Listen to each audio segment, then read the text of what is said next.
Okay, so you may have already watched the easy video, and this is going to be the advanced video. So these are going to be for some of those fractions that just don't work out. First we'll do 5/8. 5/8. So if you have a board or something to write with, you might want to make something like I've made, and go ahead and copy your fraction down there, 5/8. Alright, to remind you to change a fraction to a decimal, we will just divide, because fractions are just like division. So in my calculator, or with your head brain, either way, you're going to take 5 and divide it by 8. So 5 divided by 8.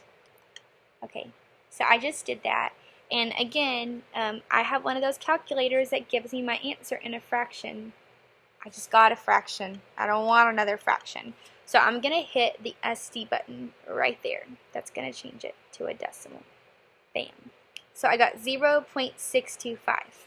Okay, so this wasn't bad so far. I'll go ahead and put 0.625 down.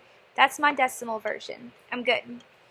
The harder part comes now that I want to change it to a percent.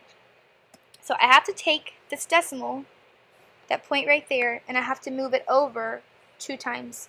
So I'm going to move it over once, and then I'm going to move it over one more time, so 2. So my new number, I now have 0.62.5. Okay. That 0 at the beginning, we know it doesn't matter because a 0 at the beginning doesn't hold any value. So I can just get rid of it. It's not worth anything. And that leaves me 62.5. So over here for my percent, I'll have 62.5%. And then this would just go back to what it was, the decimal. So 0.625. And I'm done. That's it. That's all I have to do. I've converted this fraction. This one's not bad. It's just a little weird because there's 3 numbers in the decimal, and some students get mixed up and want to say it's 625% or it's 6.25, but it is 62.5%. So now we'll do one that's a little bit harder than this. So we're going to do one with one of those decimals that repeats. It never stops. And I'm going to show you guys what to do on one of those. So we're going to do 2/3.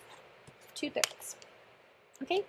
So to change it to a decimal, you will do 2 divided by 3. 2 divided by 3. Did it in my calculator. I'm going to hit that SD button to change it to what I want because it gave it to me in a fraction. And there I have my answer. Now look at that.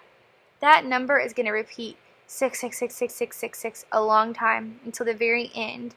Now they rounded it up. That's why it's a 7. The calculator rounded it so you would know a 6 is bigger than a 5, so that last number would round up. But really, it would just be 6s forever. 66666. It could go on all the way 10 miles away. So that's a repeating decimal. Now instead of writing all of those numbers down or having to round, there's another trick you can do. So when you write 0.66, you run out of space. Oh no, what do? It's okay. You just put a bar over those 6s. That means that it's repeating.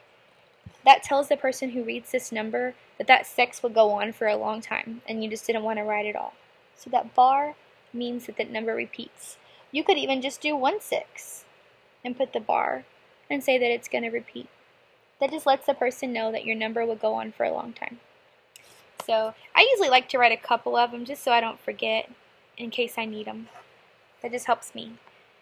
Just a bar. So now that I have that little decimal, that point right there, to change it to a percent, I have to move it over twice. So 1, 2. So my number 0 doesn't count at the beginning. So I have 66.6%. Kind of ran out of space. And that 6 would go on forever in the decimal. It's also going to go on forever in my percent, that decimal back there. It will repeat a long time. So I'll write this a little bit neater. Those repeating ones are funky, but they're really not any harder. We got 0.6 repeating for a decimal.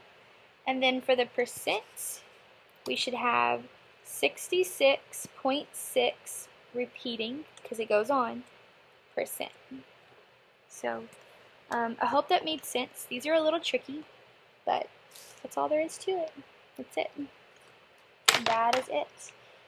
So if you have any questions, feel free to ask me at a station, but you should be able to pass that lesson. Good luck.